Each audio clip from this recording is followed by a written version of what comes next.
Have you guys ever noticed that nuns look weird? Have you guys ever noticed this? That nuns look weird? Every nun I've met, and I met a lot of them, they look really weird. Why do nuns look so weird? Why do nuns have this? Like, I've noticed with nuns, because if you think about it, is it really natural to be just living in a monastery your whole life and like just not getting married and saying to everybody that you're married to Jesus? Because that's what all these nuns do, right? They say that. No, I'm serious. Isn't that what all these nuns do? They say that they're married to Jesus. Like, what kind of? That's come on.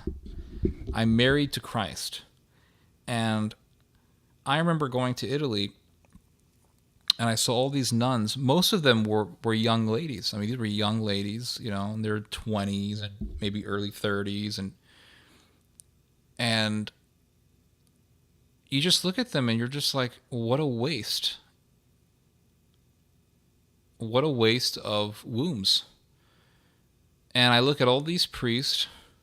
Should we go for a world? Should we go for a record this time? I just want to sit here and just see how much stuff I can say for as long as possible. I think I should do that. I think I should just sit in front of this mic and just have this endless stream of consciousness and just keep going. I just wonder how long I can go. Like, how long can the hamster wheel in my brain go? I think we're just going to keep on going. When I was in Rome, I saw a lot of priests, right? Priests they were just everywhere. They were just everywhere, and all of these priests looked extremely unhappy, right? Like, they were just extremely unhappy. I just saw them. They were just very unhappy people. And I would look at them and I would say, man, these people look unhappy. Like, the priests look unhappy, the monks look unhappy, the nuns look unhappy. They're not happy. They don't look happy. And I remember, and this is a story, this is a real story. This actually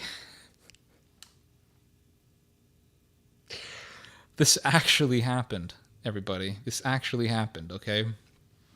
So here I am. I'm in this church dining hall, and all these nuns were in the room, and there were some priests there, and there was a couple of monks that were there. And one of the monks was blatantly homosexual. He talked like this, and he moved his hands. He moved his hands around like that when he talked, and he was like, "Oh, buongiorno!" Like, it was just, come on, you're not fooling anybody. Um, Good night, Mac. And there was this lady next to me. She looked like she could have been in her 40s, and I started talking to her. Italian girl. Italian, well, she's not a girl anymore, right? She's a 41-year-old woman, but not bad looking. And she was sitting next to me. So I started talking to her. And I said, "Are you a nun?" She said, "No." And I said, "Do you plan on becoming one? Do you plan on becoming a nun?" She said, "I don't know." I said, "Are you married?" She said, "No." And I said, "So," I said, "Well, how old are you?" And this is a very inappropriate question to ask a woman, but here I am, my autistic self. And she said, "I'm 41." And I said, "Why have you waited so long to get married? What has stopped you?" And it wasn't like I was being disrespectful. I wasn't like, "Oh, you're a dried up womb," or anything like that. But my question was, why haven't you gotten married? Right? Like, what has stopped you? And I was sincerely curious, right? I sincerely wanted to know, because I'm always very interested as to why people are in their 40s and not married, right? I'm always interested why. What are your experiences? What bad experiences may have discouraged you to get married and things like that. So I said, what has stopped you from getting married? What has made you not get married, or what has convinced you not to get married all this time? And I don't think she said anything. And I remember she got up and she moved to the couch. There was a couch in the room. And she stood on that couch. She sat down on that couch. And before you know it, she is in tears. She's in tears. And I think she was in tears because of what I told her. And I didn't mean to make her cry. And I don't think she was insulted by me because we talked later on. I don't think she was insulted by me, but I think my questions made her rethink her life's decisions. And I think that she may have been discerning whether or not she wanted to become a nun. That's why she was in the monastery. But she was weeping, I think, because she kind of realized that she has wasted so much time. And I remember after we had dinner and everything, this was crazy. I'm shocked I'm even telling you guys this story, but it is a funny story nonetheless. We had dinner, and this 41-year-old Italian woman approaches me, and she starts touching my hair, and she's like, bellissimo, bellissimo. I was like, oh my God, this woman is horny. But anyway, there's that, and they all look very unhappy, but it's just like, is this, and there's so much of an emphasis, by most, I mean like everybody except for a decimal percentage of the human population is made for marriage. And the church says, oh, have you discerned religious life? And it's like, religious life is, because Jesus says, okay, some people are born, some people are born eunuchs, right? Some people are born with this grace that they don't want to get married. They just want to dedicate their lives to God. But you're talking about like whatever 0.01% of the human population. This is not like the general population here. It's impossible. But the church is like, oh, have you discerned religious life? As if this is something that the general population should be interested in. And it's not. Like, this is not something the general population is not interested in. And the only reason why some women and some men entertain such a thought is because the church keeps pushing it. The church is like, oh no, are you? And I've seen numerous times Catholic women, they're in their mid to late 30s, not married, and it's like, well, why have you taken so long? Because let's be real here. Let's be real here, okay?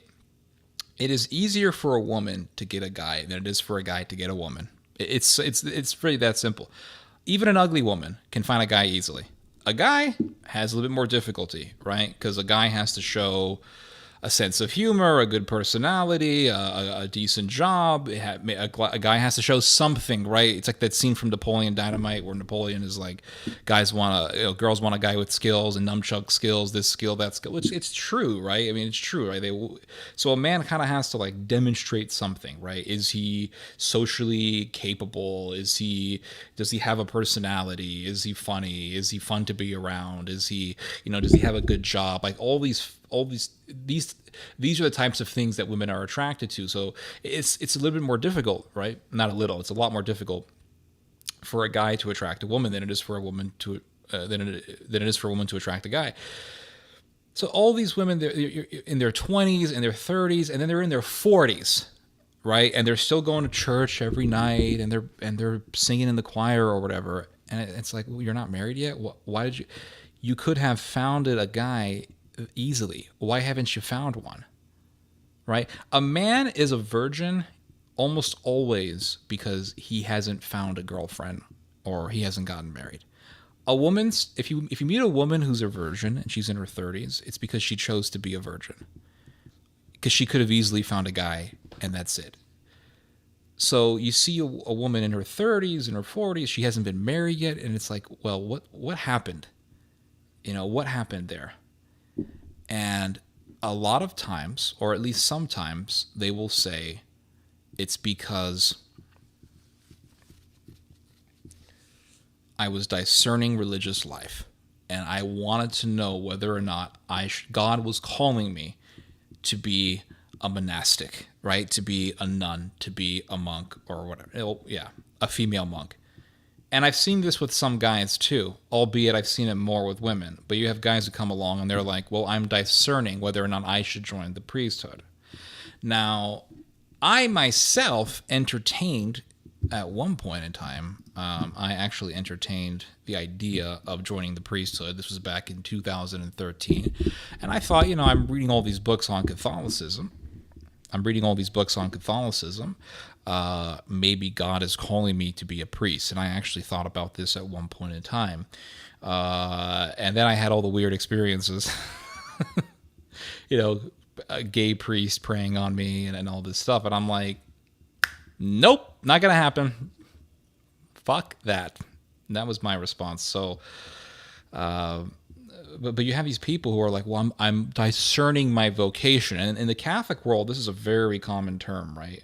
Discerning my vocation. I'm discerning my vocation. I am wondering if God wants me to be married or to be a priest. And you see these women who are in their early 30s, and they're like, I've realized that God wants me to be married. And I'm like, you think? It's quite obvious, because this idea of God has called me to be a monk or God has called me to be a nun, this idea really only applies to, an extremely, extremely small fraction of the human population. But the church acts like this is something that the general population should be entertaining. And it's like, no one should push you to entertain the idea of becoming a nun. I think that comes from God. I think that is something that is a grace that God has given you, and I think you're born with it. I think you're born with this blessing. I think you're born with this blessing, and I don't think it's something that the general population should be entertaining. If you want to be John the Baptist and live in a cave because God has given you this supernatural grace to have no interest in sex and no interest in marriage, then God bless you. Go live in a cave like those monks do in Egypt. But those people have been given a special grace. You have these nuns who are living in a monastery and they're all horny. They're super horny. Why are they so horny? Because they don't have the grace. They don't have the grace. And I remember going to the monastery in Italy, and there were all these nuns there. And these nuns were in their 20s, they were in their early 30s, and they were crazy looking. They all had this crazy look in their eyes, and they couldn't stop touching me. And I'm not saying that I went into like the nun door. I didn't do any of that, right? I'm talking like in the main hall. Because when you go into a monastery, there's an area where you're not supposed to go, right? And they tell you like, do not go there, all right? And I respected it. I never went there. But when you were in the dining hall or when we were just out in public, these nuns would walk up to me and they'd be touching me, touching my hair. Oh, let me grab your hair. I'm like, what? And there was this one nun who's like, let me grab your hair. And she grabbed my hair and she would like tug it back like that. I'm like, what is this fat? And it was like more than one nun that did this. And you just realize these nuns haven't seen a young man. They barely ever see young men. They're so deprived that they're losing their minds. And so you think this is not natural. This isn't natural. It's like monks, people become monks, men become monks, they go into the monastery, and they get super horny. And then they'll bang a nun. Why are you banging nuns? Why is a nun having sex with a monk or a priest? Because they're horny. Why are they horny? Because they're totally depriving themselves, because it's not natural what they're doing. I think it really requires a grace. And I really believe that this whole thing that priests can't be married, I think that's a bunch of nonsense. I think priests should be allowed to be married. There's so much dysfunction, and then the Catholic Church doesn't. The Catholic Church does not help at all. The Catholic Church is like, are you sure God doesn't want you to be a nun? And it's like, dude, God don't want most people to be nuns. That's a lie. Are you sure God doesn't want you to be a nun? So you have these women, they've gone through university and all this stuff, so they're like, should I be married? I don't know, and they'll wait for years. I heard this one story where it was a Catholic woman. She dated this guy. And then she went out on let me think, hold on.